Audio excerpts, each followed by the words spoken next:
नमस्कार दोस्तों इस वीडियो में हम टॉप 4 स्मॉल कैप फंड के बारे में बात करने वाले हैं और यहाँ पे जो मैं स्मॉल कैप फंड डिस्कस करने वाला हूँ वो नए म्यूचुअल फंड स्कीम है स्मॉल कैप की कैटेगरी में, वो पुराने वाले नहीं हैं। नए वाले में और पुराने वाले में क्या अंतर है इसके बारे में डिटेल में हम बात करेंगे। लेकिन एक चीज़ यहाँ पे जो सबसे इम्पोर्टेंट है वो मैं आपको बता दूँ कि यहाँ पे जो चीज़ें मैं बताने वाला हूँ वो लॉन्ग टर्म के लिए है। मतलब कि नेक्स्ट 15 ईयर के लिए आप कह सकते हो, 10 साल के लिए कह सकते हो, 12 साल के लिए कह सकते हो या फिर अगले 20 साल या फिर 25 साल के लिए है। मतलब कि अगर आप शॉर्ट टर्म के लिए इन्वेस्टमेंट करना चाहते हो तो ये बिल्कुल भी नहीं है, ठीक है? लॉन्ग टर्म में ये आपको बहुत ही शानदार रिटर्न बना के देगा। तो आज इस वीडियो में हम क्या-क्या डिस्कस करने वाले हैं, चलिए उसको एक बार हम पहले देख लेते हैं। तो ये रहे कुछ पॉइंट जो हम आज इस वीडियो में डिस्कस करने वाले हैं कि ये जो स्मॉल कैप फंड मैं आपको यहाँ पे बता रहा हूँ, वो क्यों बेहतर हैं बाकी अदर स्मॉल कैप फंड से।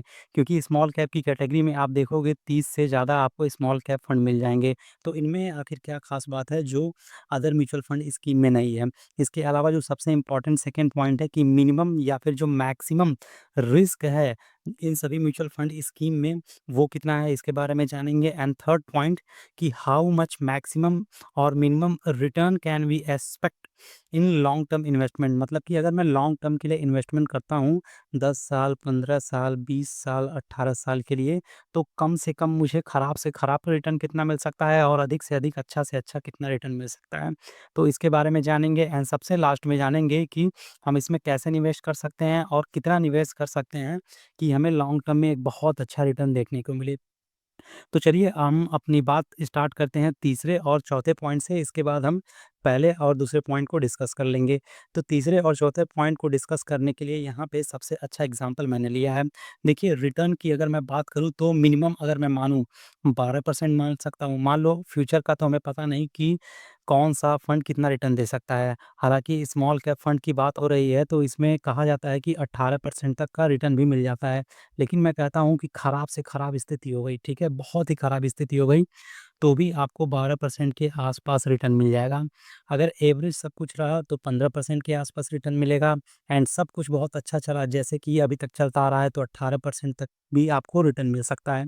तो उदाहरण के लिए अगर आप 10,000 रुपीज़ पर मंथ की एसआईपी करते हैं, जो मैं फंड बताने वाला हूँ उसमें अगले 15 साल के लिए और 15% उसे स्टेप अप करते जाते हैं, तो आपके पास जो कुल अमाउंट होगा, अगर 12% का आपके पोर्टफोलियो में रिटर्न मिलता है तो 1.14 करोड़ रुपीज़ आपके पास होगा। अगर ये रिटर्न 15% तक मिल जाता है तो 1.38 करोड़ तक आपके पास होगा एंड अगर आपको 18% तक रिटर्न मिल जाता है तो यह अमाउंट होगा 1.68 करोड़। लेकिन सबसे इंटरेस्टिंग बात, मान लेते हैं इतना भी रिटर्न नहीं मिला, बहुत ही खराब सिचुएशन हो गई। आपने जो फंड चुना स्मॉल कैप में उसने केवल 10% का ही रिटर्न दिया, तो उस कंडीशन में भी आपके पास 1 सीआर की वैल्यू होगी, मतलब 1 करोड़ रुपीज़ आपको ईज़िली मिल जाएँगे। तो अगर मैं बुरे से बुरे कंडीशन में भी लेके चलूँ तो मिनिमम 1 करोड़ तक तो मैं पहुँच ही जाऊँगा। तो इस तरह यहाँ पे जो तीसरा पॉइंट था कि मैक्सिमम या फिर मिनिमम रिटर्न मुझे कितना मिल सकता है लॉन्ग टर्म में, यहाँ से क्लियर हो गया। हालाँकि अगर जो मैं फंड आपको बता रहा हूँ उसमें आप लंबे समय तक इन्वेस्टमेंट करते हैं तो यकीन मानिए 15 से 18% के बीच में आपको रिटर्न मिलेगा। मतलब कि 16 या फिर कह सकते हैं 17 या तो 18% के आसपास डेफ़िनेटली रिटर्न देखने को मिलेगा। तो चलिए जानते हैं कि वो कौन-कौन से म्यूचुअल फंड स्कीम है और कैसे उसमें हमें इन्वेस्टमेंट करना है। यहाँ पे आपको दिखेगा इन म्यूचुअल फंड स्कीम के नाम। इनको मैंने नाम दिया है new rising small cap fund. ऐसा मैं इसलिए इनको बोल रहा हूँ क्योंकि आने वाले समय में ये जो बाकी अदर म्यूचुअल फंड की कैटेगरी में फंड हैं जिनको 10 साल, 12 साल, 15 साल हो चुके हैं, जैसे कि निप्पॉन इंडिया स्मॉल कैप है, क्वांट स्मॉल कैप है, एचडीएफसी है, एसबीआई है, एचएसबीसी है, एक्सिस है, कोटक है। ये सभी 12 साल से ज़्यादा हो चुके हैं और इन्होंने अपने आप को प्रूव कर दिया है कि हाँ, ये अच्छे फंड हैं। अगर आप इनमें इन्वेस्टमेंट कर रहे हैं तो वेल एंड गुड है, कोई दिक्कत वाली बात नहीं है। लेकिन अगर एक फ्रेश स्टार्टअप करना चाहते हैं, इनको छोड़ के, तो ये जो 4 emerging new rising mutual fund scheme है, इनमें आप इन्वेस्टमेंट कर सकते हैं।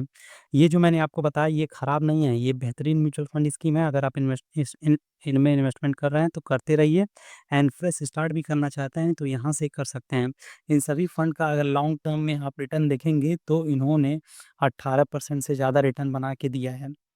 तो नो डाउट ये सभी बेहतरीन फंड है, लेकिन आने वाले समय में ये जो म्यूचुअल फंड स्कीम आपको दिख रहे हैं ये उनको आउट परफॉर्म करेंगे एंड डेफिनेटली करेंगे। तो इसमें कौन-कौन से हैं? टाटा स्मॉल कैप फंड है, Invesco India small cap fund है, एडलवाइज़ स्मॉल कैप फंड एंड बंधन स्मॉल कैप फंड है। इनके फंड साइज़ आप यहाँ पे देख सकते हैं और जो सबसे ख़ास बात है इनका expense ratio. Tata small cap का सबसे कम एक्सपेंस रेशियो है, केवल 0.33%। इसी के आसपास आप देखेंगे इन्वेस्को का 0.4%, 0.43%, 0.41%। तो इन चारों स्मॉल कैप का बहुत ही कम एक्सपेंस रेशियो है। एंड फंड का एज आप देखेंगे तो इनको अभी 6 साल, 5 साल, 6 साल, 5 साल ही हुए हैं लॉन्च हुए, और ये रहा इनका बेंचमार्क। इसके अलावा अगर रिटर्न की बात करें तो ये रहा रिटर्न पिछले 1 साल का, 3 साल का और 5 साल का।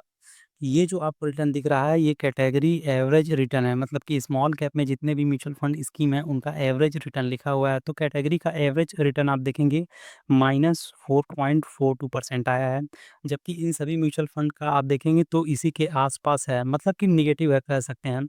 लेकिन ये कोई डरने वाली बात नहीं है, क्योंकि पिछले 1 साल से आप देखेंगे जो स्टॉक मार्केट है, इंडियन स्टॉक मार्केट या फिर ग्लोबल स्टॉक मार्केट, वो उतना अच्छा से परफॉर्म परफॉर्म नहीं कर रहा है, जिसकी वजह से यहाँ पे रिटर्न आपको कम दिख रहा है। लेकिन अगर आप 3 ईयर एंड 5 ईयर का डेटा देखते हैं तो हर जगह आपको ग्रीन दिखेगा, कहीं भी रेड नहीं दिखेगा। ग्रीन का मतलब है कि इसने अपनी कैटेगरी से ज़्यादा रिटर्न बना के दिया है हर साल। एंड डेफिनेटली लॉन्ग टर्म में जब आप यहाँ पे इन्वेस्टमेंट करोगे इन सभी म्यूचुअल फंड स्कीम में, तो आपको 17 से 18% तक एवरेज आउट करके रिटर्न दिखेगा। यहाँ पे आपको जो रिटर्न 30%, 31%, 30%, 32% दिख रहा है, फ्यूचर में इतना रिटर्न नहीं मिलेगा। मैं फिर से बोल रहा हूँ, अगर आप सोच रहे हो कि 10 साल, 15 साल, 20 साल तक ऐसे ही 30-32% तक का रिटर्न मिलते आएगा, तो ऐसा नहीं होने वाला है।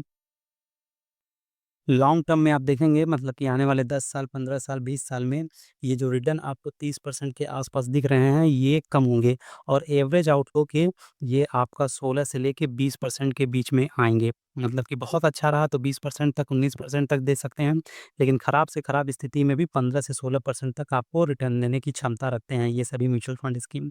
तो ये new rising small cap fund है जो कि काफ़ी शानदार हैं। तो अगर आप इसमें इन्वेस्टमेंट करना चाहें तो इन चारों में से किसी में भी कर सकते हैं, किसी 2 में भी कर सकते हैं, किन्हीं 3 में, या फिर इन चारों को भी चुन सकते हैं। इसके पहले जो मैंने इन सभी म्यूचुअल फंड स्कीम के नाम लिए थे, ये वाला जो पॉपुलर है, जो कि काफ़ी पुराने हैं, ये खराब नहीं है, मैं फिर से बोल रहा हूँ। इनका ये जो पुराने वाले हैं और ये जो नए वाले हैं, इनका कोई कंपैरिज़न नहीं है। ये जो आपको दिख रहे हैं चारों, इनको अभी लॉन्च हुए 5 से 6 साल ही हुए हैं, जबकि ये सभी म्यूचुअल फंड स्कीम आपके मार्केट में बहुत पुराने हैं, 12 साल से ज़्यादा इनको समय हो चुका है। तो दोनों कैटेगरी, चाहे ओल्ड वाला आप देख लीजिए या फिर ये न्यू वाला देख लीजिए, दोनों अपने आप में बेहतरीन है। आप इनमें से कहीं भी इन्वेस्टमेंट कर सकते हैं। तरीका मैंने बता दिया किस तरह इन्वेस्टमेंट करना है, कैसे इन्वेस्टमेंट करना है। एंड रिस्क की बात अगर करें, जो दूसरा सबसे इम्पोर्टेंट पॉइंट था, रिस्क की बात करें तो लॉन्ग टर्म में के लिए अगर आप इसमें इन्वेस्टमेंट करते हैं तो रिस्क बिल्कुल ना के बराबर होगा, ऑलमोस्ट कह सकते हैं ज़ीरो होगा, नेग्लिजिबल होगा। तो रिस्क की चिंता आप छोड़ दीजिए। हाँ, शॉर्ट टर्म के लिए अगर आप इन्वेस्टमेंट करेंगे तो डेफ़िनेटली यहाँ पे रिस्क होगा, लेकिन लॉन्ग टर्म के लिए जाते हैं तो रिस्क कोई बड़ी बात नहीं है, आप उसे मैनेज कर सकते हैं। तो आई होप ये जो चारों क्वेश्चन थे, यहाँ पे आपको समझ में आ गए होंगे कि कैसे ये जो मैंने 4 स्मॉल कैप फंड बताया क्यों बेहतर है और क्यों इनमें आपको ज़रूर इन्वेस्टमेंट करना चाहिए। तो आई होप आपको समझ में आ गया होगा। तो ये वीडियो यहीं पे होता है समाप्त। मिलते हैं नेक्स्ट वीडियो में, तब तक के लिए जय हिंद, जय भारत। एंड जाते-जाते बस इतना ऐड करना चाहेंगे कि इस वीडियो में जो कुछ भी बताया गया है, केवल और केवल एजुकेशन एंड अवेयरनेस पर्पस के लिए बताया गया है। किसी भी तरह के फाइनेंशियल प्रोडक्ट को खरीदने बेचने की सलाह-मशवरा, रिकमेंडेशन, सजेशन नहीं दिया जाता है। मार्केट में हमेशा रिस्क होता है, तो जब भी इन्वेस्टमेंट करना है आपको अपने खुद के रिस्क पर करना है। ठीक है? मिलते हैं नेक्स्ट वीडियो में, तब तक के लिए जय हिंद, जय भारत।